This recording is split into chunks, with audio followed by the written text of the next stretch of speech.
What I'm doing with Katie today is I'm showing you how to achieve flawless skin in 3 simple steps. And the first thing you want to do is you want to really look at your face to see if you see redness or if you see maybe shadows under the eyes. Really look in the T-zone area first and then look right under the eyes to see what you see, if you see redness or imperfections. I'm going to start here with a concealer brush and the Invisible Touch concealer. And you really just want to use it in spot areas. You want to dab a little bit off, fill your brush completely, and dab it off, and then just start where you see a little redness or imperfections. You can go right underneath the lash line. And the brush is so wonderful because it really gets right under the lashes.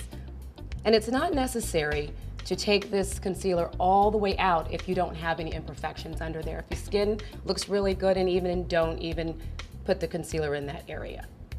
And as you can see, I'm brushing with full strokes. I'm not dabbing. You dab after with your fingers, and I'll show you how to do that just to warm it up.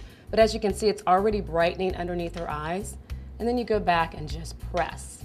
Don't rub underneath the eyes. Very important just to press, because if you rub, you're going to rub the product off, and then you'll have to cover it again, and you don't want to have to do that. So just press it out. And make sure that it's brightening and not whitening underneath your eyes. You want it to be brighter, but you just want it to be a shade lighter than your skin tone, your natural skin tone. So again, on the other side, you dab a little, and you just take a little bit off, and then just right under the eye where you see redness. And it's gonna be different for everyone, so you look at yourself and decide where you need the concealer. Most people don't need concealer way out here on the outer corner of the eye, but a lot of people put it there and it's not necessary. So we're just really running this right underneath the lash line. And again, choosing the right concealer, you want to choose a shade lighter than your skin tone. And using a concealer brush is really essential to this because you get it placed right where you need it under the eyes. And then your fingers are always great tools to warm it up, so it looks really natural. And now she's brighter underneath the eyes. And then the next step would be to really even out her skin tone. She doesn't have a lot of imperfections on her face, but she talked to me earlier and said she has some allergies, right? Yes, seasonal allergies, and it gets right around my nose. Exactly. So when you have that, you want to make sure that you look at that and target the area that you really need the foundation so you don't get over covered. So what makes it easy is this Face Expert. You can just dot the areas where you need to put the product. And this is where she needs it most, so we're dotting it on like that. But it's nice to smooth it out with a foundation brush because you can really get in and around the nose really easily, and it smooths it out.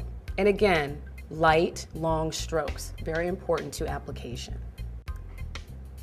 And in areas where you really want to get more opaque or fuller coverage, you can press the brush like so. And on the chin, and just right between her eyes. To start your powder, you want to have a nice fluffy brush, and you want to look at your face. Where you see shine is where you want to powder. You don't want to powder your entire face because you want a little bit of a glow, but you don't want to have a lot of shine showing. So take your brush and you swirl it in your powder, but you definitely want to tap it off a little bit so you don't get a lot of powder on your face. On Katie, it's down the center of her nose, she's a little bit by her eyes, and of course around her nose area and chin. Start with the forehead, down her nose, and you can start seeing the shine dissipate, but she still has a beautiful glow. Nose, and these, again, light strokes, very light strokes. And then you can take your blender brush, which is a great tip, your blending brush, tap it off, and for under your eyes, since it's a smaller brush, it really deposits the powder great underneath your eyes and sets that concealer. So you might want to get 2 of these brushes because you'll also use it for eyeshadow later. And then you can just swirl it around your nose again. And there you are, flawless skin in 3 simple steps.